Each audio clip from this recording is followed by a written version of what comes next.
বাঁধাকপি দিয়ে মাছের মাথা আজ ওটাই বানাবো। তো চলো কিভাবে বানাতে হয় একদম ঘরোয়া পদ্ধতিতে আজকের রেসিপিটা আপনাদের জন্য। আর এই ছোট আলুগুলো কিন্তু বাঁধাকপিতে একদম পারফেক্ট, খুবই ভালো লাগে খেতে। তো চলো আজকে রেসিপিটা করা যাক। সর্ষের তেল দিয়ে মাছের মাথাটাকে লবণ আর হলুদ দিয়ে ভালোভাবে কড়া করে ভেজে নেব। আপনারা তো সবাই জানো এই শীতের দিনে বাঁধাকপি কিন্তু খুবই ভালো লাগে খেতে। আর প্রথম দিনে এই যে বাঁধাকপি দিয়ে একবার মাছের মাথা বানিয়ে ভীষণ ভালো লাগে। তার জন্য মাছের মাথাটাকে একবারে কড়া করে ভেজে নেওয়ার পর ওই তেলটা একটু নামিয়ে দেওয়ার পর ওর মধ্যে দিয়ে দিলাম ছোট সাইজের আলু, বেশ ধুয়ে রাখা ছুলে রাখা আলু। এটাও ভালোভাবে লাল করে ভেজে নেব। আর আজকের যে রেসিপিটা সেটার মধ্যে কিন্তু এই ছোট আলুগুলো যদি থাকে তাহলে কিন্তু একদম জমে যাবে রান্নাটা, কারণ বাঁধাকপির ঘন্টতে এই ছোট আলু কিন্তু খুবই ভালো লাগে খেতে। সেই জন্য আপনারা চেষ্টা করবেন যে ছোট আলু দেওয়ার, খুবই ভালো লাগবে। একবার হলেও বানিয়ে দেখবে এই রেসিপিটা।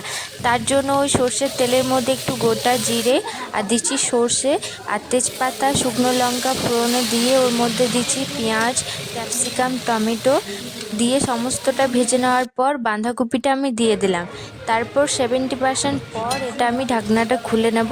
ভাজা ভাজা হয়ে যাওয়ার পর ওর মধ্যে দিয়ে দিলাম আলুটা অর্ধেকটা সেদ্ধ হয়েই গেছে। তারপর দিয়ে দিলাম আলুটা। কিছুক্ষণ ভাজা ভাজা করার পর মাঝখানে একটা গর্ত করে নেব, ওর মধ্যে দিয়ে দিলাম মাছের মাথাটা। বেশ ভালোভাবে ওখানেই ভেঙে নেওয়ার পর সমস্তটা ভালোভাবে ভেজে নেব।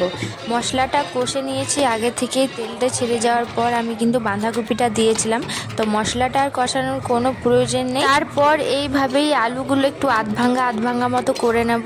বাঁধাকপি ঘন্ট বানানোর জন্য এক ফোঁটাও জল লাগে না, তার জন্য আমি কিন্তু জলটা ইউজ করব না। তারপর দিয়ে দিলাম এখানে আমি একটু চিকেন মশলা, আপনারা যা খুশি তাই মশলা দিতে পারো। আমাদের রেডি হয়ে গেল মাছের মাথা দিয়ে বাঁধাকপির ঘন্ট। এইভাবে রেসিপিটা আপনারা বানাতেই পারো, খুবই ভালো হয়। তো বাই।